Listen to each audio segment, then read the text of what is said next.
Students,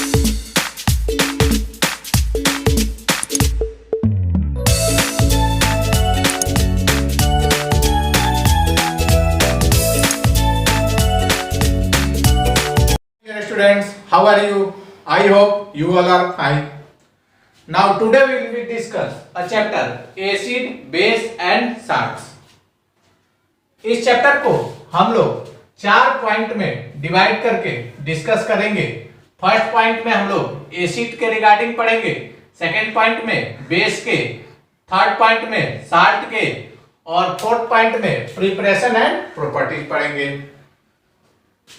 तो एक point आता है on the basis of their chemical properties all the compounds can be divide into 3 groups.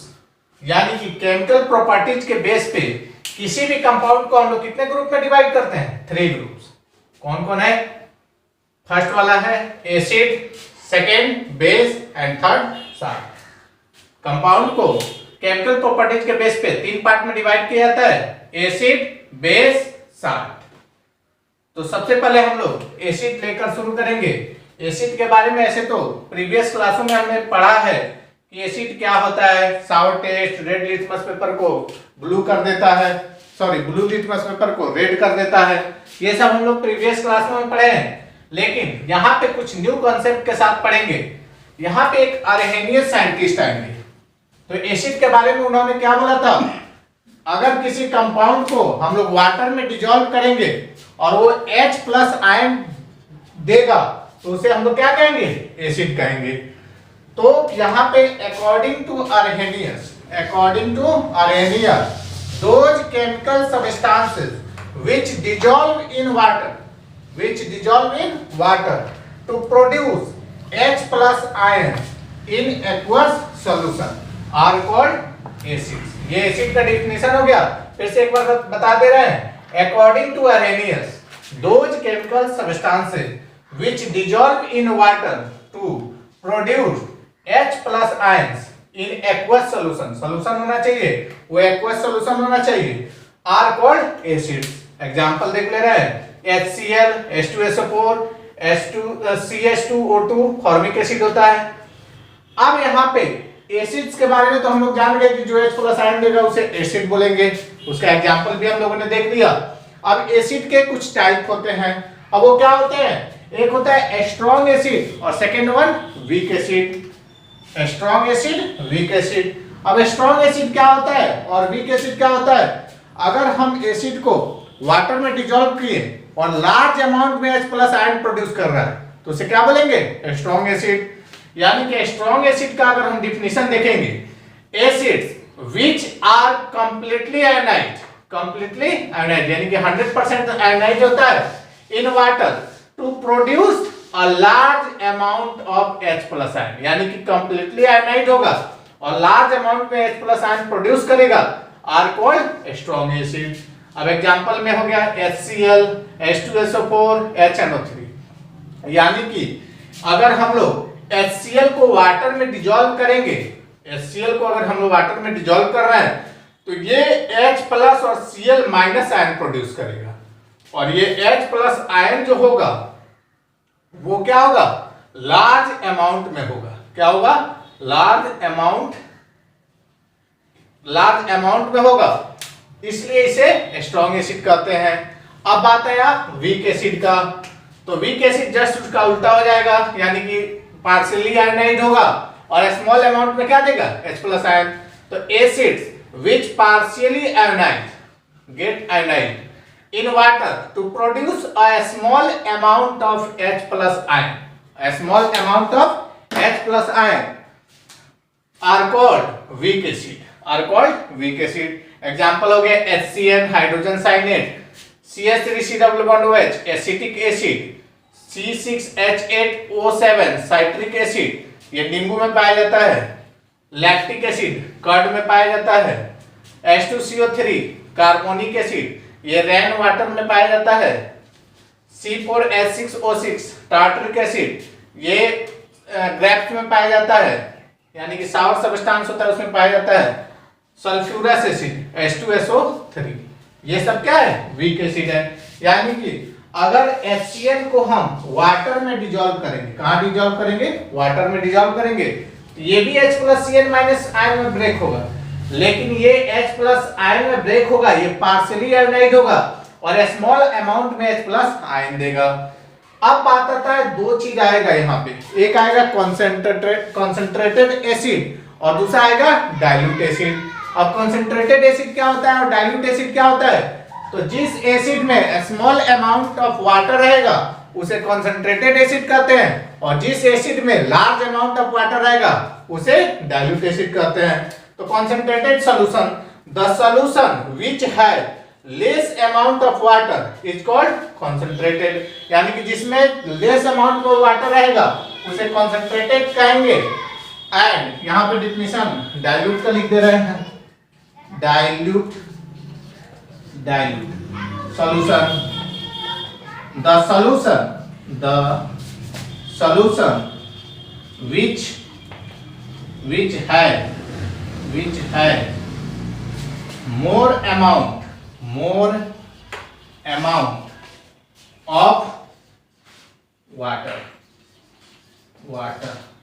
is called dilute acid. Now I will telling about properties of acids.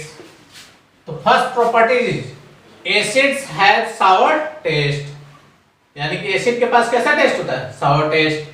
Second property, acid turn blue litmus paper to red, blue to red.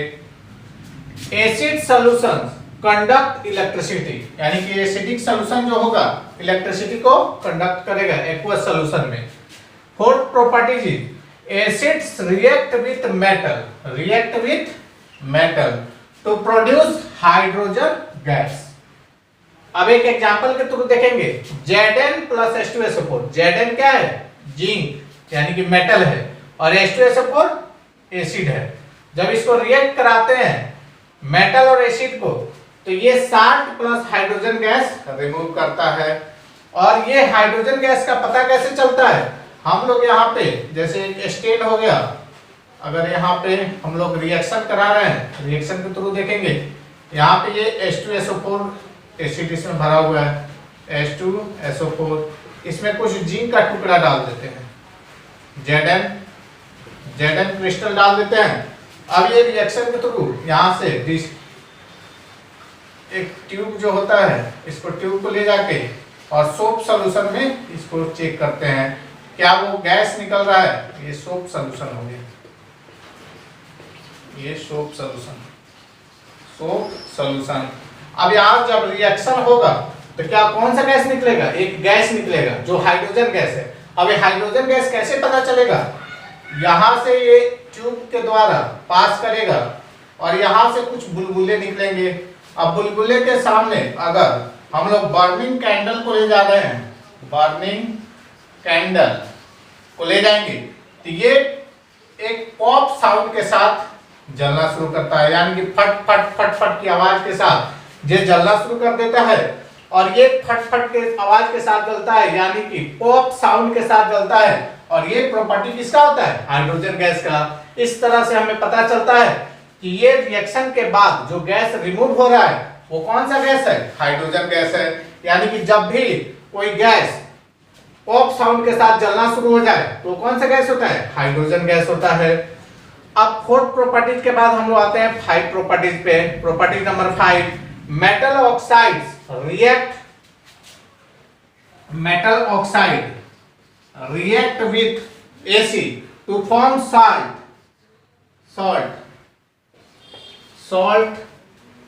and water to form salt and water। जैसे Na2O metal हो गया, H2SO4 acid के साथ reaction कराते हैं तो ये तो सॉल्ट हो गया, और यहाँ पे क्या रिमूव कर रहा है, वाटर, यानी कि H2O क्या होगा, डिसॉल्व किया। 6 properties, metal carbonate reacts with acid to form water to form salt,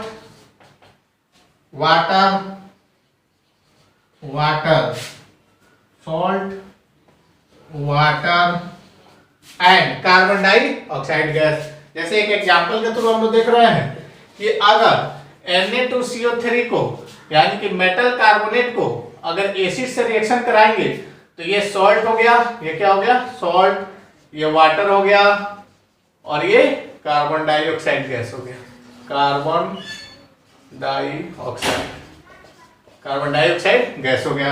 इसका पता कैसे चलता है जो गैस निकल रहा है कार्बन डाइऑक्साइड है? अगर इस गैस को हम लाइम वाटर में पास कराते हैं, यानी कि ये लाइम वाटर हो गया, लाइम वाटर, और लाइम वाटर का आप लोग फार्मूला तो जानते ही हैं, CaOH का होल ट्वाइस। अभी लाइम वाटर में जब carbon dioxide gas CO2 gas को पास कराते हैं तो ये लाइम वाटर जो होता है ये मिल्की हो जाता है। कैसा हो जाता है? मिल्की हो जाता है। तो इस तरह से पता चलता है जब हम, और ये प्रॉपर्टीज होता है कि अगर लाइम वाटर से हम लोग CO2 गैस को पास कराए तो लाइम वाटर को कैसे बदल देता है? वो मिल्की कर देता है, यानी कि दूधिया रंग का कर देता है। अब इसके बाद हम लोग 7 नंबर प्रॉपर्टीज पढ़ेंगे एसिड का।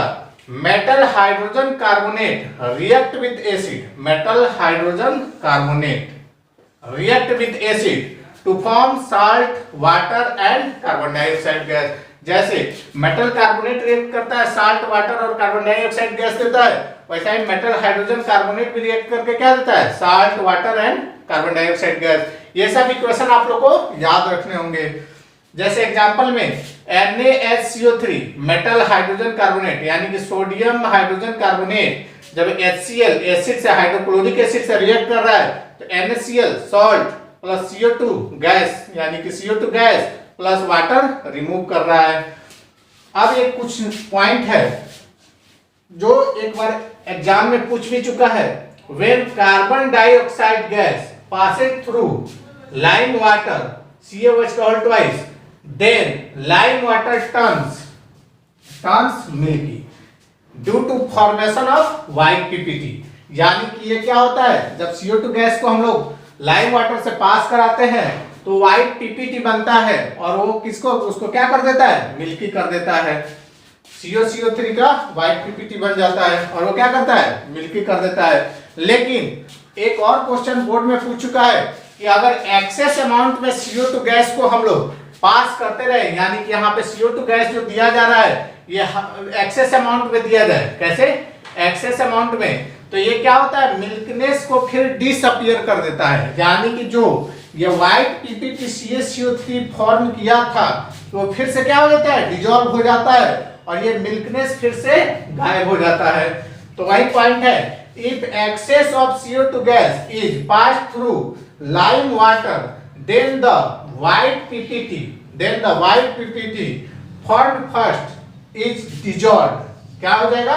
dissolved due to formation of salt, और ये salt का formation करेगा salt solution and becomes clear again, और वो क्या हो जाएगा? पहले जैसा फिर से हो जाएगा, यानी कि उसका मिल्कनेस क्या हो जाएगा? समाप्त हो जाएगा। नोट पॉइंट को देखेंगे।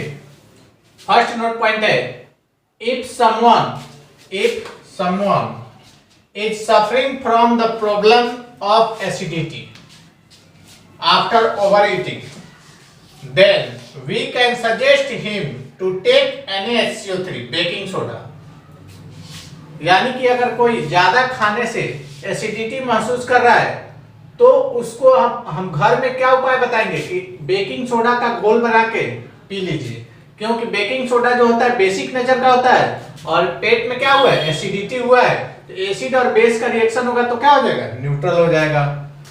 सेकेंड पॉइंट, इस पे क्वेश्चन भी बना हुआ है जो बाद में हम क्वेश्चन कराएंगे।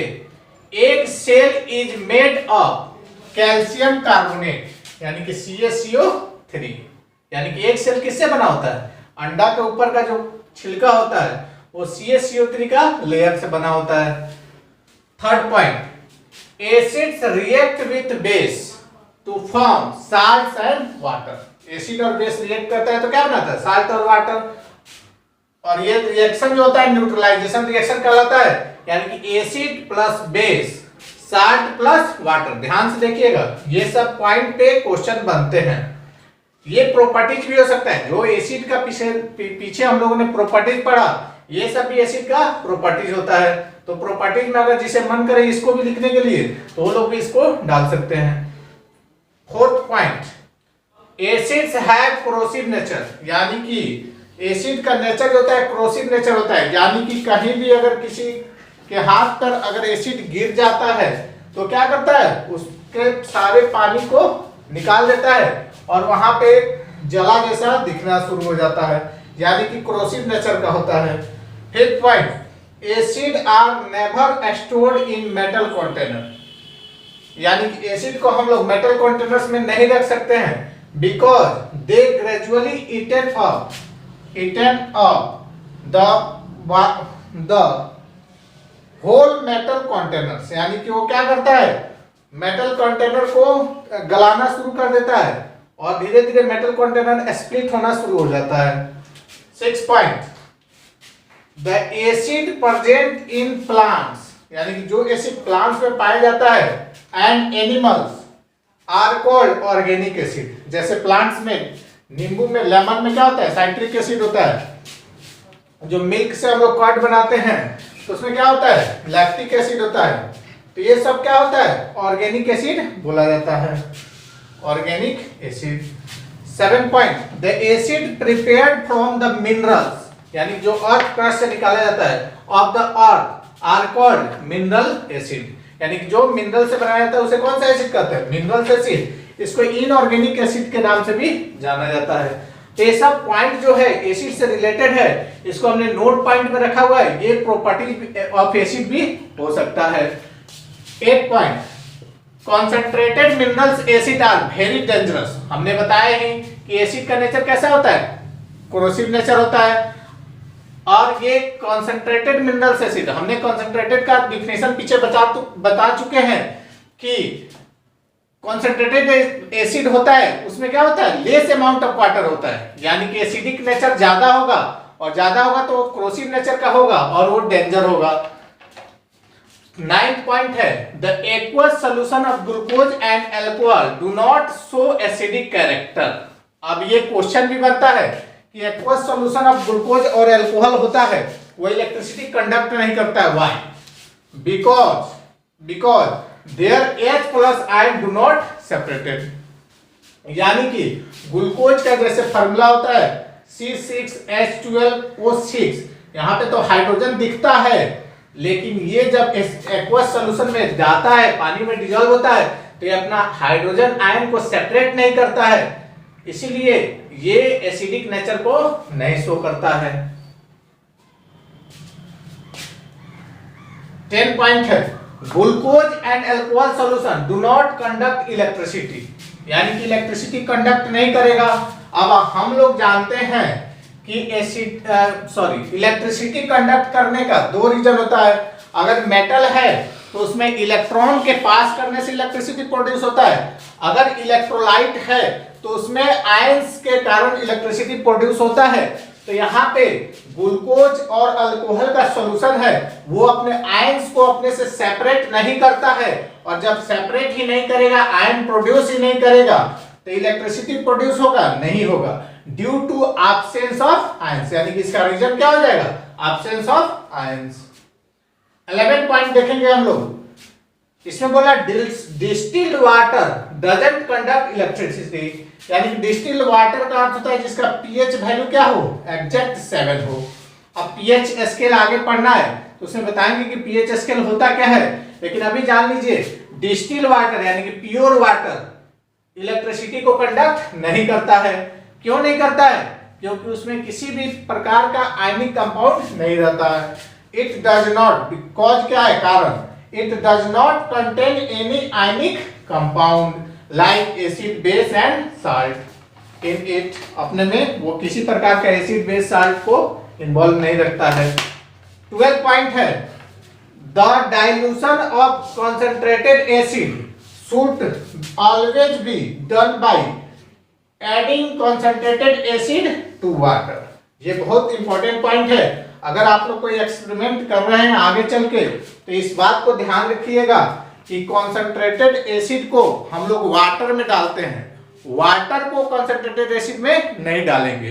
क्यों नहीं डालेंगे, क्योंकि एसिड का नेचर जो होता है कोरोसिव नेचर होता है, वो large amount of heat produce करता है।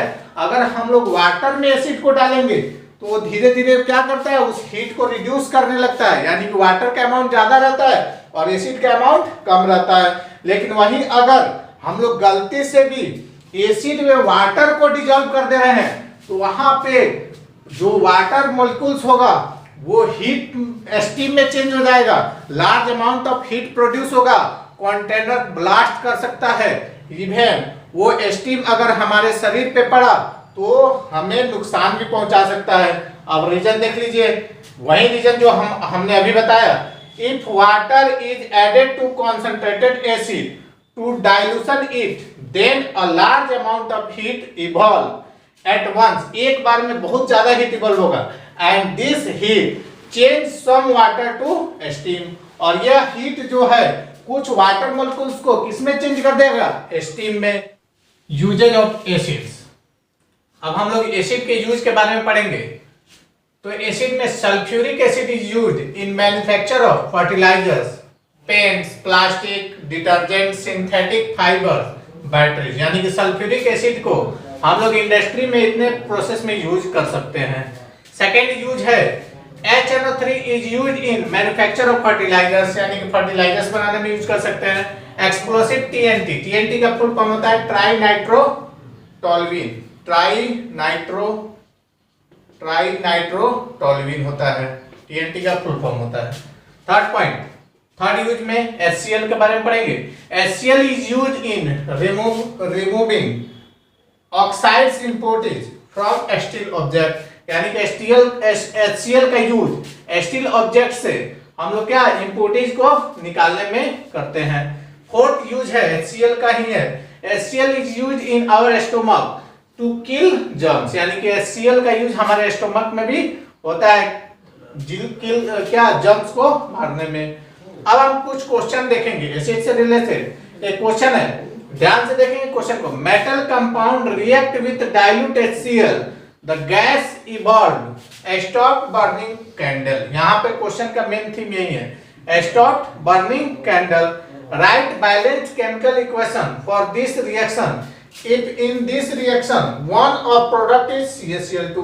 अब यहाँ पे एक हिंट है, अब इसका हम सोल्यूशन यहाँ पे कर देते हैं, यानी कि क्वेश्चन का सोल्यूशन।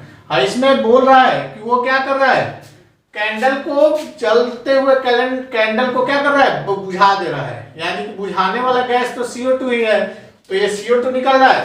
प्लस में बोल रहा है कि ये CaCl2 एक प्रोडक्ट बनाता है, प्लस में वाटर तो रिमूव होता ही है। तो यहाँ पे Ca आया है तो जरूर ना जरूर मेटल कार्बोनेट को ही हम अगर एसिड से रिएक्शन कराते हैं तो ये क्या करता है, metal carbonate plus acid salt, water और कार्बन डाइऑक्साइड गैस रिमूव करता है। अब हमें कैसे मालूम कि यहाँ पे HCl होगा, तो ये निगेटिव टर्म से पता चलता है, यहाँ पे Cl है, यहाँ पे क्या है Cl है, प्रोडक्ट में Cl दिया हुआ है, तो यहाँ पे भी तो क्या होना चाहिए, Cl होना चाहिए। तो CaCO3 plus HCl, CO2 plus CaCl2 plus H2O होता है। अब पिछले चैप्टर में हमने आपको बैलेंस करना सिखाया था, वहां से आप लोग इसको बैलेंस कर सकते हैं। अब सेकंड क्वेश्चन दे रहा है, सॉल्यूशन रिएक्ट विद एक सेल। अब हमने नोट पॉइंट में लिखा था एक सेल किससे बना होता है, CaCO3 से, कैल्शियम कार्बोनेट से, two gives a gas that turn lime water milky, यानी कि लाइम वाटर को मिल्कीनेस में कौन अपीयर करता था, CO2 गैस। तो यानी कि CaCO3 को जब हम लोग एसिड से रिएक्ट कराएंगे, HCl मान लो, तो यहाँ पे कौन सा गैस निकलेगा, CO2 गैस, और ये क्या करेगा, लाइम वाटर को मिल्की करेगा, साथ में इसका सॉल्ट बनाएगा, यानी कि CaCl2, और प्लस में क्या रिमूव करेगा, वाटर रिमूव करेगा। तो इस तरह से ये हमारे चैप्टर एसिड बेस साल्ट का पहला पॉइंट एसिड था, जिसमें हमने पढ़ाया कि एसिड के बारे में, एसिड होता क्या है। तो हमने बोला कि अकॉर्डिंग टू आर्हेनियस, दो substance which dissolve in water to produce H plus ion is known as acid। फिर हमने एसिड के टाइप के बारे में बताया कि what is type of acid. तो एसिड का दो टाइप था, strong acid, weak acid. Strong acid यानी कि दो substance which completely ionize in water to produce large amount of H plus ion is known as strong acid. Strong acid का हमने example भी दिया। फिर हमने वीक एसिड के बारे में पढ़ाया, दो substance which partially ionize and produce a small amount of H plus ion is known as weak acid. weak acid का भी एग्जांपल दिया। ऐसे हमने बोला कि ऑर्गेनिक एसिड होता है वो जनरली वीक एसिड में आता है।